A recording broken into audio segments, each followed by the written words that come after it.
Monday prerequisite sound check.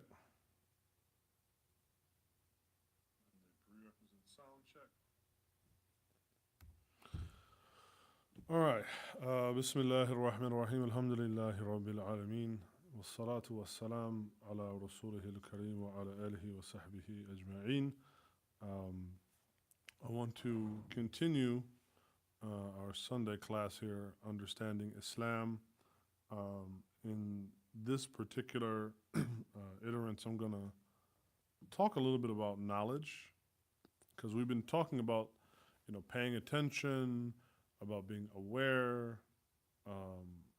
We had talked about a number of these things, and therefore I wanted to also then now take a little step backwards and maybe ask ourselves, well, what is knowledge, perhaps, and what should our attitude, towards it be? So I'm just going to post this online for those watching.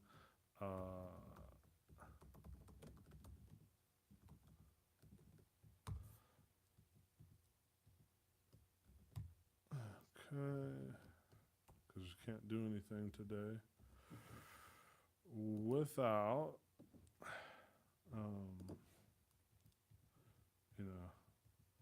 gotta have all the technology.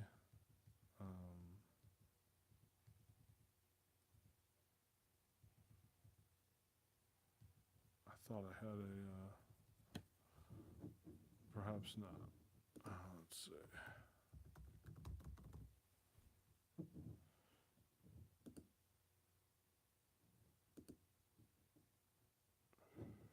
Okay, so we're just gonna leave it at that. And come here.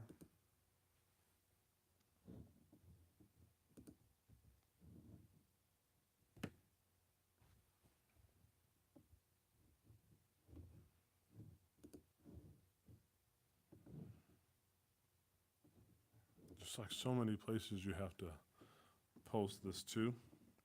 Gotta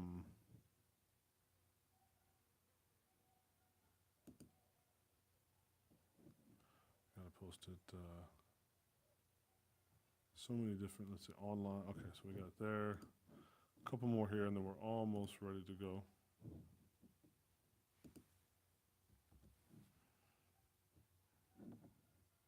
So everybody knows what's up.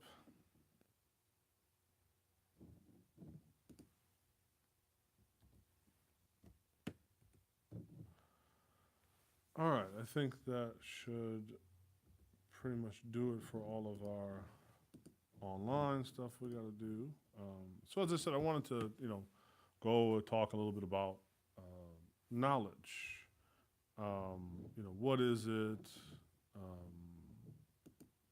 Because we can talk about the different areas of knowledge, but maybe just a little bit, just a discussion. And there's, and then particularly like why is knowledge important, for us as Muslims? And I'm reminded of a quote that's in Imam al-Ghazali's Ihya, his famous work, the Ihya Ulum al-Din. And it begins with this statement. It says, وَالْآخِرَةُ مُقْبِلَةٌ, right? The hereafter is approaching, what dunya mudbira, right? And that this life is leaving. وَالْأَجْرُ قَرِيب, that death essentially, right? Al-ajal is close, qarib. Was-safar ba'id, and the journey that we go through in this life is long, right? Meaning from the time our soul is created, then being born, coming into this life, dying, and then all the way to the Day of Judgment. It's a very long journey. Was-zad tafif, that the provisions that one will want to take are really few. And another way of thinking of az-zadu tafif is that there isn't a lot that you can really take with you on this journey, and therefore that's partly why the provisions are scant or not many. وَالْخَطْرُ عَظِيم, right? The dangers are enormous, are great. What Tariq said, right? And therefore the path, right? The path to set off on this, he says, is blocked. وما سوى الخالص لوجه الله من العلم والعمل عند الناقد البصير. And he said that essentially the perceptive know that the only sincere devotion to God, right? Only sincere devotion to Allah. The sincere know that this has to be based upon knowledge and righteous deeds, and only this will succeed. So, Imam al-Ghazali always is a little bit much, a little bit flavorful, a little bit, likes to use a lot of fancy words. But nonetheless, it is something to think, right, that our life is so filled up with things, and yet are we paying attention to focusing to the right thing? And it's a good reminder, what al-akhiratu muqbila, right? The hereafter, it is coming. It's a curious phenomenon that every time, particularly a celebrity dies, oh my God, I can't believe that person died. Even though pretty much every person that has ever been born has died. Everybody in our families that came before us, right?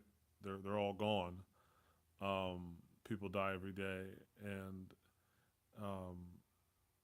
not saying that that can't be a tragic or sad thing in some sense, but it shouldn't really be a surprise, right? The surprise is, I think, is that assumption is that we always have time, that we always have some amount of time left. Yes, assalamu alaikum. Come on in. Alaikum salam. How are you guys tonight? You good? So I got started for the people in TV land, So I was just going over this quote. Since we had talked about being aware, we had talked about, being awake, woke, paying attention, and I wanted to take a step back and then actually let's just talk about knowledge for a second. And there's a beautiful quote at the beginning of Imam al-Ghazali's Ihya, in which I'll read it again, right? He says, Al-akhiratu muqbila, right? The hereafter is coming, right? It's approaching, or like it's like muqbil, it's next, right?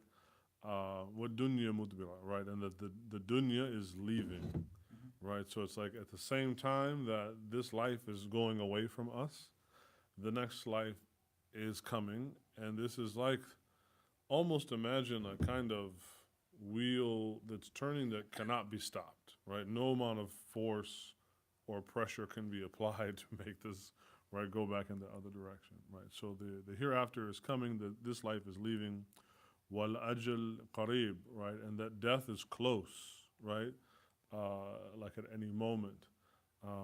Was safar ba'id, right? The journey then going to Allah is a long one, and particularly if you think about, from the time that Allah made our souls, our ruh, from the arwah, right, all the way to then being born, put in this body that will eventually die, then in the barzakh, then all the way the journey, right, to the Day of Judgment. So he says, as-safar ba'id wa zad tafif, right, and therefore the provisions that one will take on this journey are very few, very scant. And it's partly because it's a different kind of journey, right? It's not like going to Hong Kong or going to Japan where it's a different kind of journey that not only are things scant, but there's few things that are applicable to the journey, right? So he says, وَالزَّادُ طَفِيف وَالْخَطْرُ عَظِيم, right? But the journey itself has many perils and many dangers. وَالطَّرِيقُ السَّدْ, and that the path to even taking this journey, he said it's blocked. And the way that it opens, he says, وَمَا سَوَاءَ الْخَالِصِ لِوَجْهِ اللَّهِ مِنَ الْعِلْمِ وَالْعَمَلِ عِنْدَ النَّاقِدِ الْبَصِيرِ. That only that the perceptive people, or the people of perception, They know that really only sincere devotion to Allah, only sincere devotion to God, in the way of knowledge and righteous deeds, is the only thing that's going to succeed. So for us, knowledge is about success, right? It's about success in this life, which is important because we talk a lot about success in the next life. But you know, for to a great degree, what we do in this life is what we will get in the next life. So we shouldn't overlook the importance of this life and what we do with it. Um, and therefore, the kind of knowledge that we're going to go after and pursue um, should kind of pertain to some of these you could say these bullet points in some ways that Al-Ghazali is saying. So like the first one, right? The hereafter is coming. What knowledge then, right? One, I need knowledge of what the hereafter is. Um, what qualities it has, what's it going to be like. Alaikum salam. Right? And then ad-dunya mudbira, right? This life is leaving. Therefore, I also need to then have knowledge related to this life. So I need knowledge for the next life. I need knowledge related to this life. Wal ajil qarib, death is coming close. So I also need to have, right? So almost every one of these you could say, what is the type of knowledge I would need for this, right? The journey is long. So if you're going to go take a journey, you need to know directions of how to get there. Where are you going? As he says, the provisions, azad tafif, right? The provisions for the journey back to Allah are really few, and only certain things will really be able to even be considered a provision. So you will need some knowledge of that. And al-khatar azim, right? This one, like there's many dangerous aspects to the journey. So you need to have a knowledge of, what can harm you, right? Especially in light of death being close and this life leaving and the next life coming, right? And then, as he said, that the way of even getting on the path to this is blocked except for, right? He says, al-khalis, right? Having sincerity in your yearning for Allah's wajh, right? لِوَجْهِ اللَّهِ مِنَ الْعِلْمِ وَالْعَمَلِ. So I thought I would, one, go back and look. We had said last time that the word ilm comes from the Arabic verb amila, which means to know, but it also means to indicate or point to a sign, right? Particularly pointing to something that is either beyond it or yet to come. So like, if you're driving to Pasadena, you don't generally see signs for Pasadena once you're in Pasadena. Like, you will see them before you're getting there, so you know that you're going in the right direction or what's to come. So it also means to indicate and to signify, but it also does mean to know things. And there's a command from the Prophet ﷺ where he says, Surullaha ilman nafi'an, right?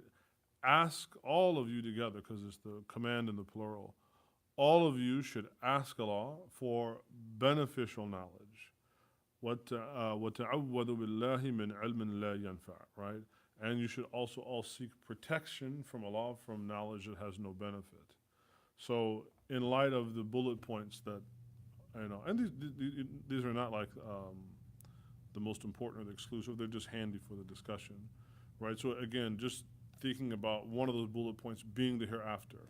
So I have to ask Allah for beneficial knowledge regarding the hereafter, but then also ask Allah to protect me from knowledge that has no benefit related to the hereafter, right? Which goes back to some of what we were saying about paying attention, time management, all of those things, right? And then the same way, ad-dunya mudbira, right? That if this life is fleeting, then I have to ask Allah for knowledge that will benefit me in this life, right? And that will also not be a detriment to my time in this life. And then what will benefit me, in this life. So it's interesting that the Prophet ﷺ, one, gave us this command, but doesn't spend an inordinate amount of time telling you exactly what the knowledge is to acquire. Partly because this is so vast that it would be exhausting to have to tell somebody. And then some of it is also implying that it will also be experientially learned, right? That it will not be entirely a process of acquiring book knowledge. And, one of my favorite passages from Sut al-Kahf, and I go through this a lot. I think we just did this in the class on, uh, we just did this in the class on Saturday. And it's the story between Moses and Al-Khidr, between Musa alayhi salam and Al-Khidr, right? And he's constantly frustrated by Al-Khidr because Khidr has knowledge that he doesn't possess, knowledge that was given to him by Allah that Allah didn't give to Musa. So he says, وَكَيْفَ تُصْبِرُ عَلَى مَا لَمْ تُحِطْ بِهِ خُبْرًا. How could you possibly bear or deal with something of which you don't have an experience that encompasses it, right? So the verb that's used is hata, and then the object is what khubr, or really experience. So experiential knowledge is also very important because that is going to be a lot of the knowledge we will acquire for these various bullet points that Al-Ghazali is talking about that will not be found in books, right? So you can have the knowledge, for instance, of how to pray. You can know what time the prayer is, the conditions for tahara or cleanliness, how to make wudu, how to hold your hands, all the positions. But there is another kind of experiential knowledge that is going to motivate you to get up at 5 o'clock in the morning to do it in the first place, right? And that is something that knowing that the time of Fajr is 5 a.m. is not in itself motivational. Matter of fact, it might be discouraging. If you're like, I gotta get up at 5 o'clock. And therefore, some things have to be learned by being done. And I do see an overindulgence or an overemphasis on book knowledge, right, in our community. And that, obviously, if you come to my house, it's a lot of it is books. It's almost built on books. But that's partly just related to my job. What has certainly motivated me for 30 years to become Muslim and stick at it, certainly when it hasn't been convenient, has been more experiential knowledge, right?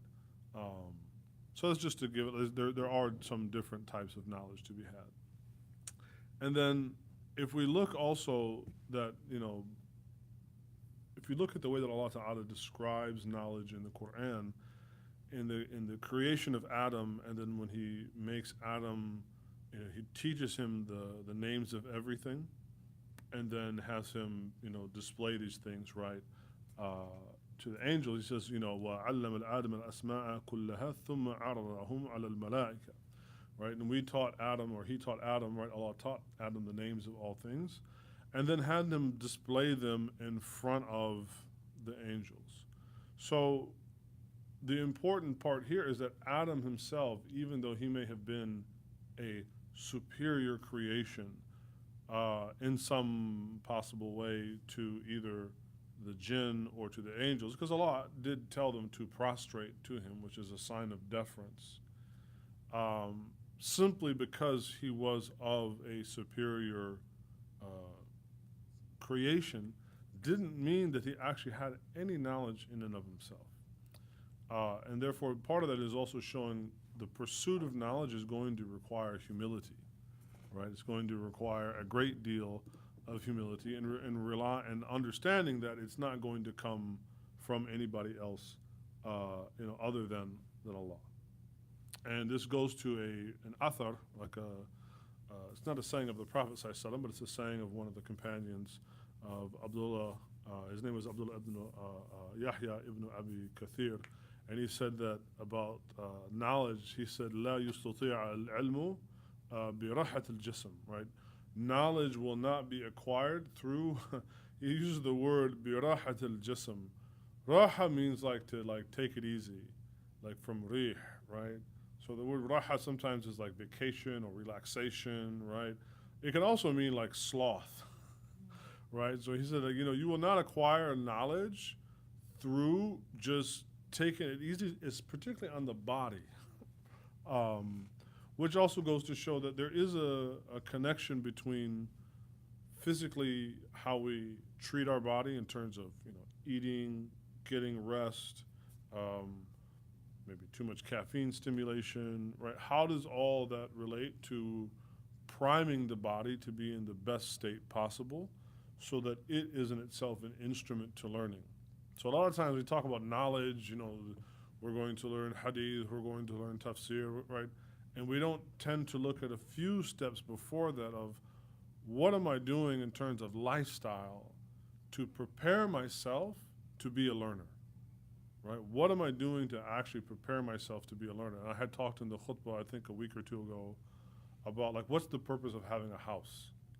Is the purpose of having a house, just to fill up stuff or to beautify it for the sake of beauty, which on some level it's not like that's impermissible, but there's the verse where Allah says, وَالَّذِينَ يُبِيتُونَ لِرَبِّهِمْ سُجَّدًا وَقِيَامًا, right?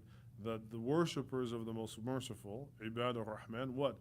They pass the night, in His remembrance, what? Either in sajda or standing in prayer.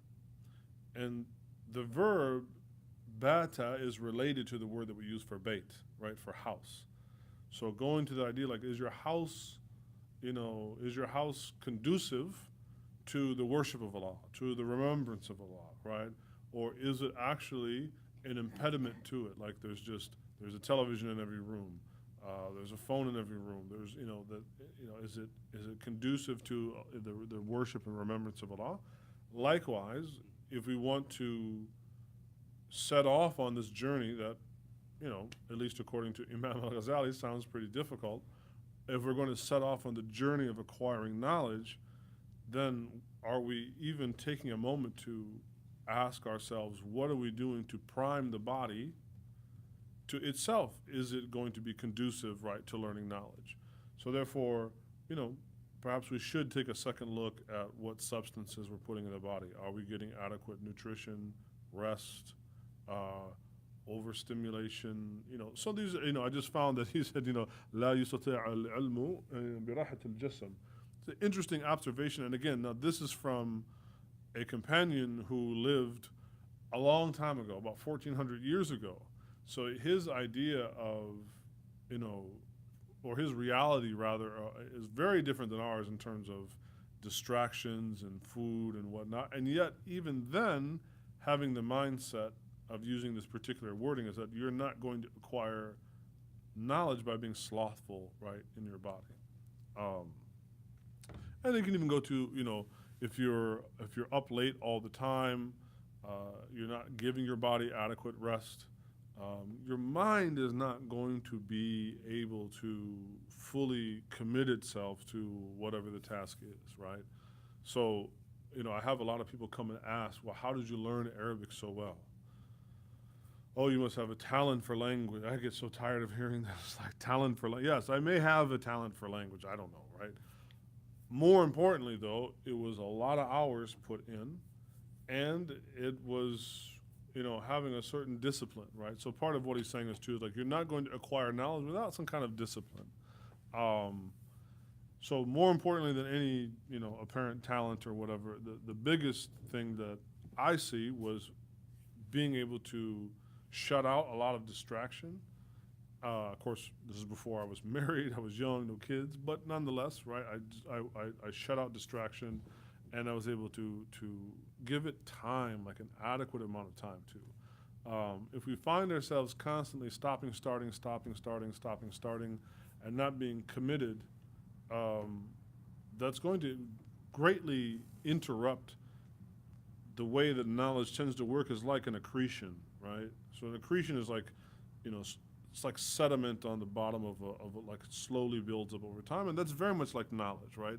And that takes time. Like if you stir the water up, it takes time for all that sediment to settle down and to form a layer.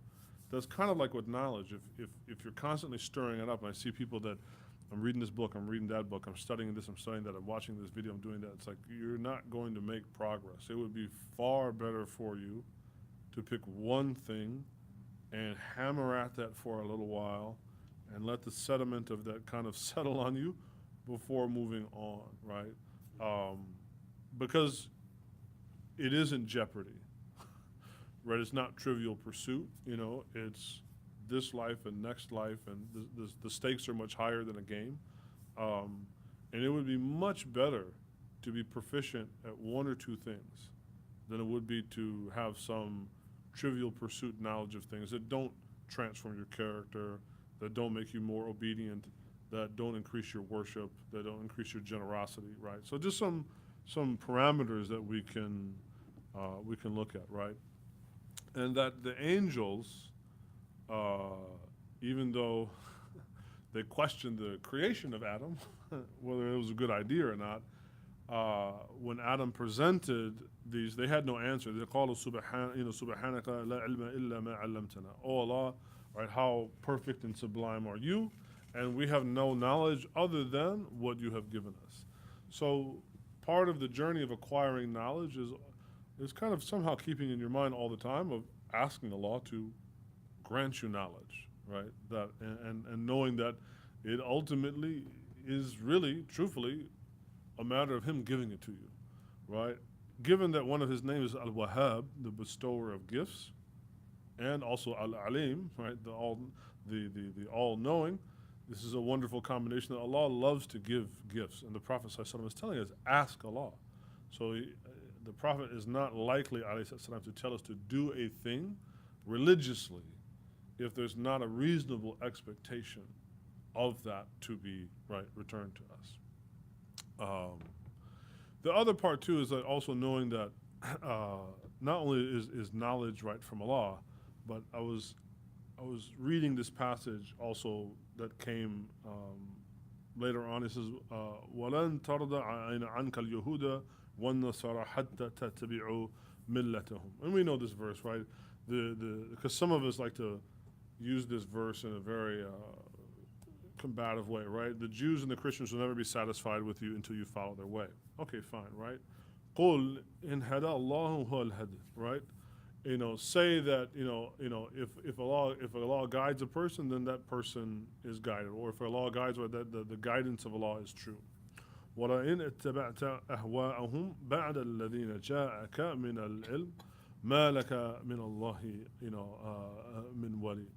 So he says, in addition to this, if you were to follow their whims and desires after knowledge has come to you, right? So it says what?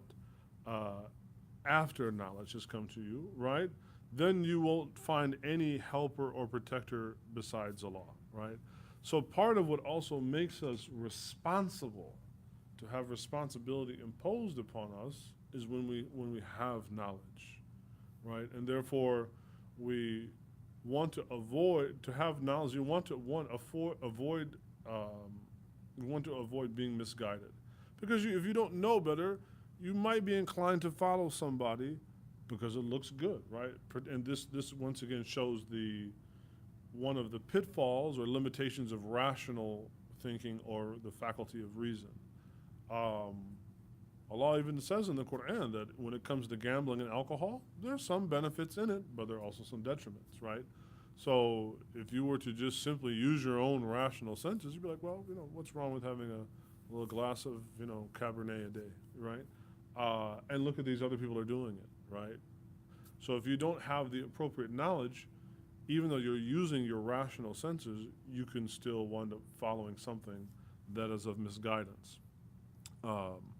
The other than part of it is understanding that as you learn, and this is where we should have, again, a measure of humility, as we learn and acquire knowledge, there should come a greater fear of Allah in that you can be held to a greater level of accountability towards your obedience and demonstration of Islam to your Lord, right? Because he's saying that, وَلَئِنِ اتَّبَعَ أَهْوَاءَهُمْ, right? If you follow their whims and desires, because that's all Allah is saying. I don't care what they come up with.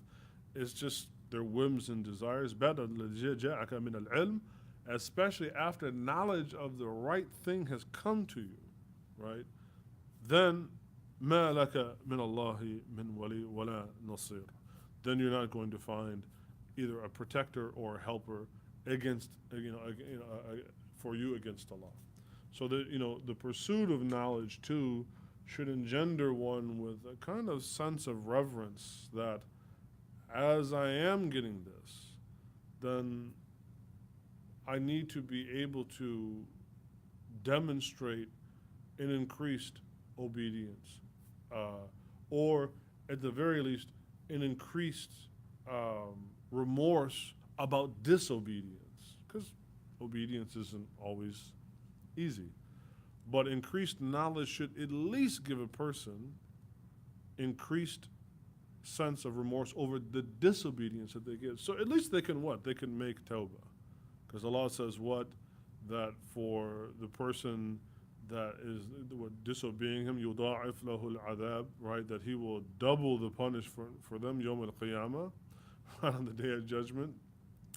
And that He will make them live in there forever, right? He says, وَإِلَّا مَنْ تَابَ وَآمَنَ وَعَمِلَ عَمِلَ صَالِحًا, right? Except for the one that what? Repents.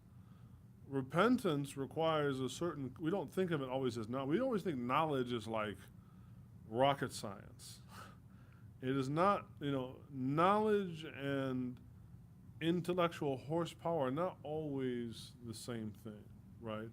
And that a person can have low intelligence, but be intelligent in the right places and be very obedient to Allah and be successful in this life and successful in the next. And a very intelligent person may be more willing to apply his or her own senses, which Allah, faculty of reason, which Allah says is what is just ahwa.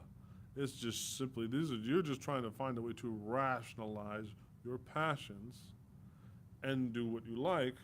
That is the person that will what? Wind up in the fire. So, I had gone through and was looking at a number of the verses, that talk about knowledge, and that you always see clearly in the Quran that knowledge is always related in some way or another, either implicitly or explicitly, to the hereafter, right? It's to how are we going to get to and survive the Day of Judgment, the judgment upon us, and make it to the garden, right? The other part of knowledge too, and I don't want us to get only hung up on the word ilm or knowledge, is also hikmah. And hikmah is an important, I think, maybe the other wing, right? If ilm is one wing, hikmah is very much the other wing because it is discernment. The word wisdom in the English language, I think, is not the greatest translation because it tends to be a little soft. Like when you say a person is wise, I don't know, it has a sort of like non-judgmental, non-threatening thing. But, the verb hakama, right, that's what we call the judge, is the hakim. He decides something, right? He discerns A is guilty or B is not guilty, or A is wrong or B is not wrong, right? It involves the application of knowledge to determine truth from falsehood, right from wrong, moral from immoral. And therefore also, if we're going to be successful in our application of knowledge, we must embrace the idea that we have to make decisions about things, and we will have to come to conclusions about things. In the time that we live in, for some reason, this makes people very uncomfortable, to be judgmental. And yet, to even pronounce the Shahada is a judgment. La ilaha. There ain't no deity or God, illallah, except Allah. This is not just simply bearing witness, some of this word, right? It's a declaration, because to say that there is no God but Allah is to declare what is not only truthful, but what is correct, right? There really is no other God but Allah. This is not like, I believe the Buddhist is also right, and the atheist is also right, and the Jew is also right, and the Wiccan is also right. You can't have this, like, as a Muslim at some point you are making a pronouncement. I do believe that Muhammad sallallahu alaihi wasallam is the final messenger, right? There ain't going to be anybody after him, right? There isn't going to be any nubuwwah. Nobody else will talk to God after this, right? That is a judgment. So part of us in our pursuit of knowledge, to keep it becoming, I think, like too cerebral, too cold, and also to keep from playing too many games or finding loopholes, right? To really bring our focus back to what is all this about. You have to make judgment calls. Now, of course, the most important judgment call is making judgment upon yourself, right? So if I know that Fajr is at 5 o'clock, the judgment is, am I getting up and praying? And we may not even like this, but are the other people in my household getting up and praying? Particularly if I am charged as being responsible for them. I mean, it's just one very crude example, right? Or anything, or even the idea of them being reflexive, right? So we have to pursue knowledge. Well, wisdom is making the judgment that, you know what, maybe we have to stop doing B so we can do A. We have to pursue knowledge, and therefore we have to leave off some of these other things and make a triage or make a judgment call that, you know what, this isn't important today, or our weekly schedule has to involve this, right? So these two will also complement each other, right? But I think in the conversation about ilm, right, about knowledge, it is often articulated in a way that it is somehow purely a cerebral exercise that also doesn't involve judgment and discernment. And therefore, most of us, this is really going to come down to figuring out some kind of routine, right? So to bring it down to the practical level, right, we have to figure out a routine for our lives that allow us to do this in accommodating our spouses, our children, our jobs, our career. Because the reality, right, the understanding, if we go back to the very beginning of the things that Imam al-Ghazali was talking about, al-akhirah muqbila, right? The hereafter is coming, this life is fleeing, and death is right on the doorstep. Having knowledge then should give us, some knowledge and wisdom together, should give us some sense of urgency of figuring out, what do I need to do right now? What do I need to do today? What do I need to do tomorrow? How do I need to arrange the affairs of my life? How do maybe I need to arrange the affairs of my family so that I am, not, I don't say caught off guard, because you can be caught off guard by death, right? But at least you're musta'id, you're prepared. Right? You want to have some measure of preparedness for it. So when we go home, maybe this week, is to have that conversation as a family. It's after, Ramadan is over, Eid al-Adha is over,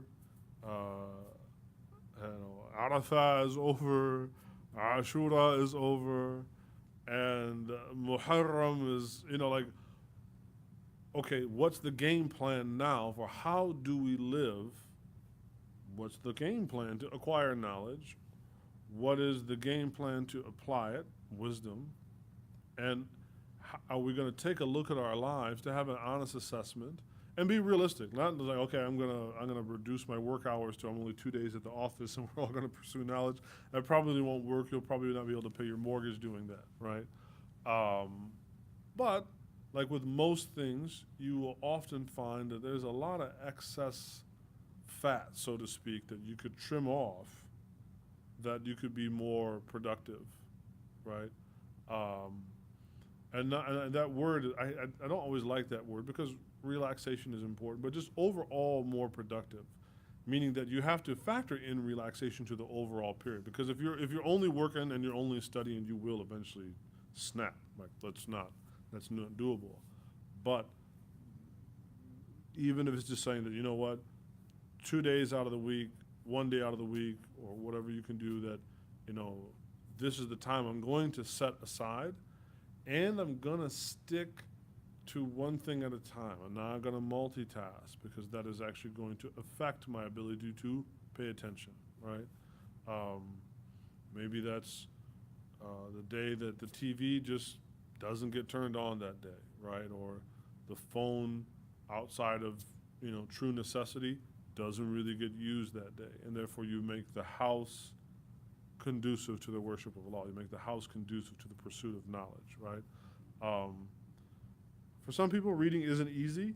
I had somebody come to me lately, like, I always hear you talking about a lot reading and your book collection, but I don't like to read. What should I do? And I was like, I don't know. How about overcoming not wanting to read? In that, if you go to the gym and you're 30 pounds overweight and you tell the trainer, I don't like to work out, but I still want to lose 30 pounds. Like, we don't really have a whole lot of options here, which means that, one, you might have to, in the beginning at least, go against the grain of what your current taste buds and habits are, right? Um, because I think even with talking about experiential knowledge and learning, at some point it's going to involve some reading. And most importantly, right, you have to read Quran, or at least you should be reading the Quran. Um, but in the same way that Allah Ta'ala is warning this, that if you follow the Jews and the Christians in their way, they'll never be satisfied. Well, your nafs will never be satisfied until you just do what it wants all the time. Right? There's a similar parallel to this, right? So where Allah says, اتَّبَعْتَ أَهْوَاءَهُمْ, right? If you just simply follow their passions, well, if you just simply follow your own passions or your own inclinations, and you're not willing to try to make new habits, and that's the nice thing is that we can make new habits. It's not undoable. I'm not saying it's the easiest thing in the world to do, but it is doable. And maybe you shouldn't start with, Fath al-Bari or something like, the 20-volume commentary on Sahih al-Bukhari. That's probably not a good one to start your book career on, right? Because I see people make these unrealistic, gestures. So maybe just read like 40 hadith, or that's actually just read 40 hadith.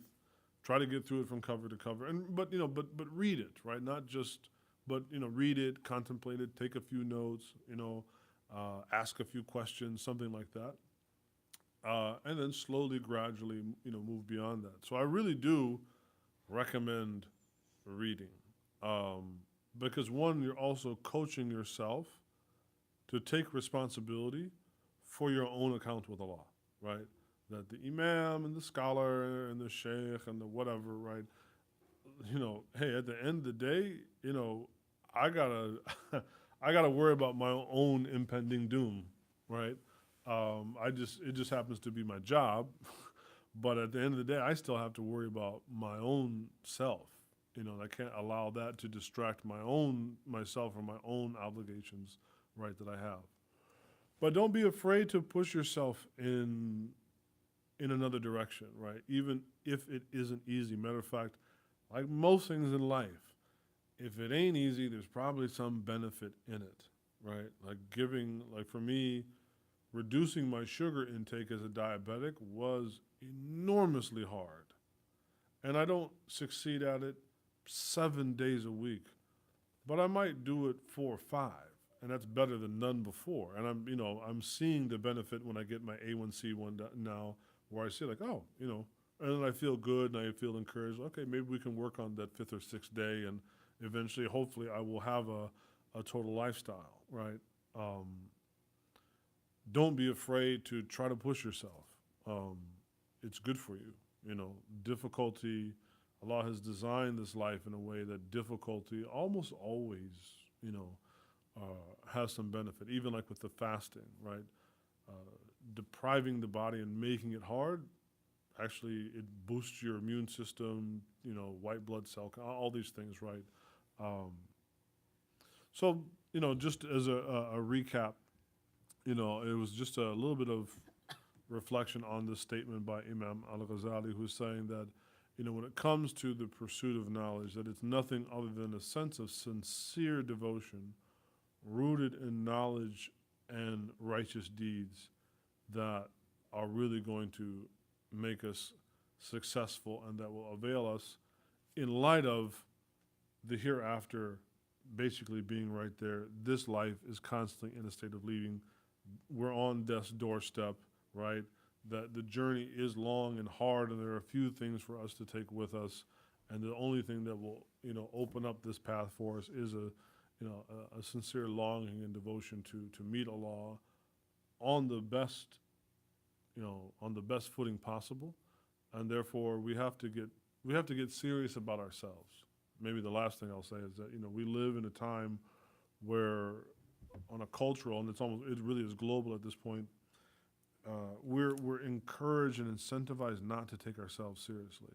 And this goes doubly for our children, right? This society just wants to make fools and clowns out of children, out of young men and women, and they are highly discouraged from taking themselves seriously. And what I mean by taking themselves seriously, their self-development, right? And maybe the only area where they're encouraged to have self-development is like sports. But outside of, spiritual, religious, rectification, intellectual rectification, they are highly discouraged from doing so. And some of that comes in, and especially for us too, it comes from just living in a time of passivity, right? Like everything is so passive.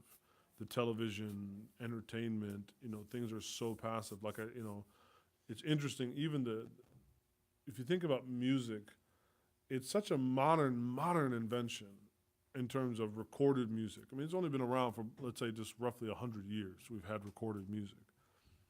In the time before recorded music, at least in the West, families would maybe, if they had enough money, they might have a lute or a piano or a little guitar or something, or they would just sing hymns or whatever it was, right? And at least that way it was a social thing, right? It was more of a social, communal thing, or perhaps they did it in their church or, whatever it was. And I don't know, maybe you guys can shed some light of, in the Muslim world, if there was anything like this before modern recorded music, if people had musical traditions that they did themselves. But the point is, it was active, right?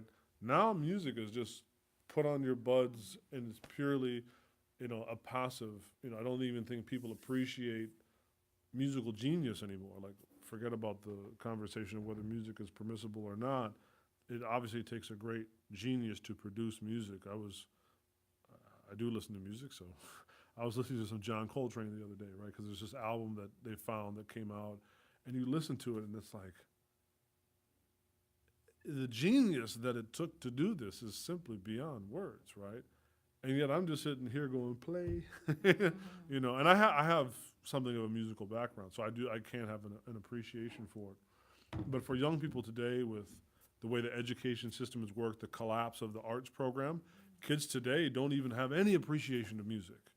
And it's all samples and blips and blops and cut and paste and drag and drop. They'll have the loop, right? Now they just call it loops. You drop in the loop of the drum beat, having no idea, like, how long does it take a human being to actually, like, perfect the technique of having, like, independence in all four limbs to actually play, right? They have no concept of this stuff. It's just like drag and drop, and then they can make the same loop, right? So we live in a time of great passivity where we're so disengaged from everything, right? So, we should also look for a way of our knowledge, not only plugging us in, but perhaps being the means to getting plugged in, right, and becoming more active. And reading a book, even though, right, technically the words are already printed on the page, it is a kind of activity because you have to read and comprehend and contemplate the words, right? So I do, even though I know some people just aren't readers, I kind of go, well, I'm like that drill sergeant, like I'm not going to accept that, drop and give me 20. That, push yourself and be active. Whatever you do, let your knowledge push you to be more active in your life and more engaged. So, inshallah. Thank you. hopefully that's of some use, inshallah. Um, yeah, I don't accept the excuse of I don't like to read very well.